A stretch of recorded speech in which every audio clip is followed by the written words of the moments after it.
What's happening, YouTube? It's K-Mega405 live from the 405, where I'm just your regular gamer talking to the intelligent gamers out there. And about 9 months ago, I made a video talking about diversity. Didn't get a lot of hits on it. It was one of those videos that wasn't clickbait, talking about how I didn't like the X1 or the PS4 or the Nintendo or PC. So therefore, it just didn't get enough attention. Well, lo and behold, 9 months later, we hear this report from one of these representatives from Lionhead Studios saying that Microsoft didn't want to put an African-American woman on the cover of Fable 2 or 3. And how I look at this is in two different ways. Could I believe this story? Absolutely. Because if you go back to the 90s, back when, Sony and Nintendo was in Sega, they wanted to cater to white males because that was the bigger demographic back then. It was more white males playing games, and so even with their Japanimations, they wanted to have the people look white so they could relate to them, so they could have them watch their shows and things like that. So back then, this is about a decade ago, I could see them having this type of discussion, and then Microsoft saying no. But then I could look at it the other way, that there was an ex-employee that's salty, that's upset because they didn't do what they were supposed to do by giving what the fans want, by giving Fable 4, and they lost their job, and so they're mad at Microsoft, so they want to throw shade at them. I can look at it in two different ways. But the one problem is that I don't think anybody really touches, just like I made that video 9 months ago about diversity, is that we have all these type of issues and problems throughout the world when it comes to racism, but really nobody don't address it enough. It's always, saying the story was more clickbait, but when we see Capcom and other companies depict African Americans like this, but you're like, no, they don't do that. Well, just watch their animations. Their animations don't show any racism. Oh, well, okay, that's just one.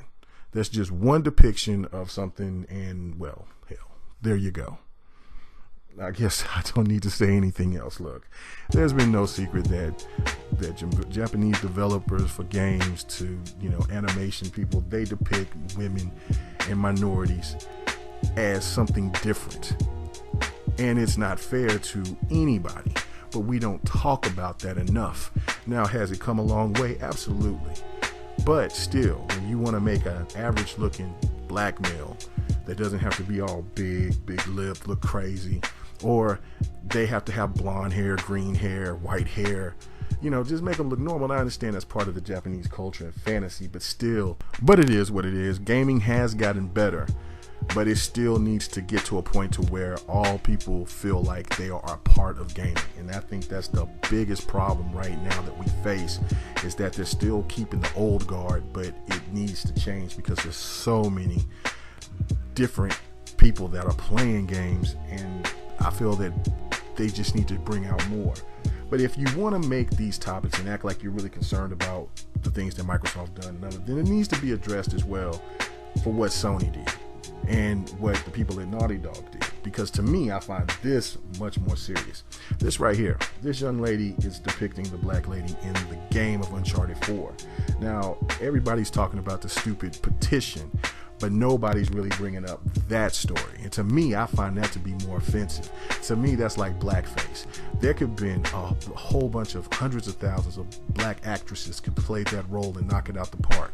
But instead, they chose this white woman to play a black woman. And to me, that's offensive because it's a bunch of bullshit that was behind it. Instead of Naughty Dog just saying, look, we made a mistake, they want to try to double down and say, well, we tried out viable candidates and we just seen that this lady would be the best one, and we didn't know what direction we wanted to go with the character. Well, okay, if you didn't know what direction you wanted to go with the character, when you hired that young lady, then the character should have been that young lady. And that right there shows that gaming still has a long way to go, even though we've stepped forward for the last 10-15 years, or I would say 10 years, moving forward really well. And I'm not going to take away from that, just like I will not take away from the positive things that Microsoft has done, or PlayStation or Nintendo. I just don't like the fact that this is the big story with Microsoft and Lionhead instead of all these other stories that should be addressed as well, because it's Microsoft that's always under the spotlight.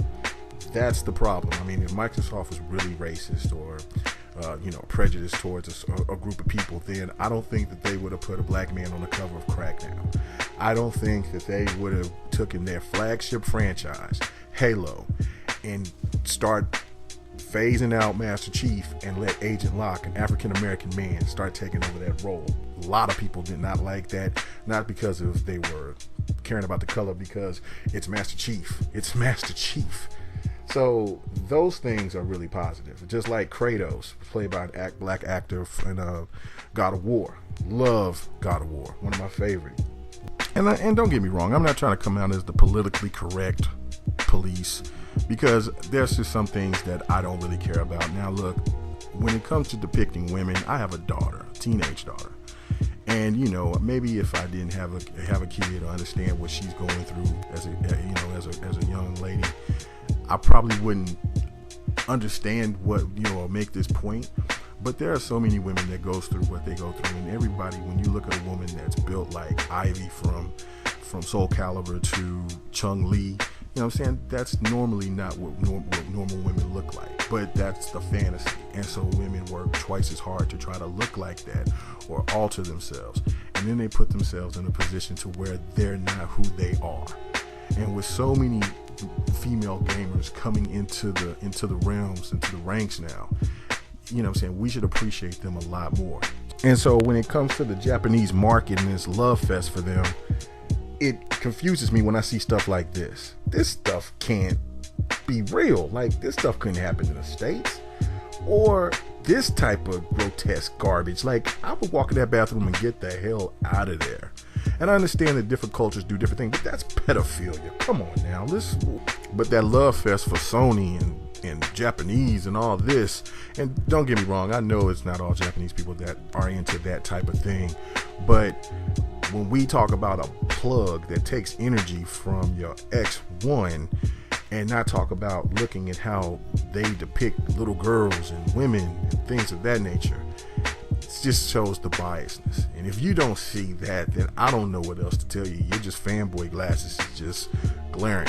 If this was Microsoft, trust me, I would be all in their ass about this too. And that's why I give the benefit of the doubt for the fact of the story with Lionhead, because the body of work doesn't lie. I think a lot of people remember the game Prey, which the main character was a Native American, and it wasn't no underground tone of being racist. It was just a cool game. It was really well done, and I hope that they could bring those type of games back, especially that particular game. I love Prey. So that's the thing that I'm trying to get to, is that the media is trying to aim people to look at the wrong things instead of looking at the main things that should be paid attention to. But I'd like to hear your thoughts. If you got something to disagree with me about, please hit me up in the comment section. If you agree, do the same. Check out everybody at Intro Media Gaming. We are out. Have a good night.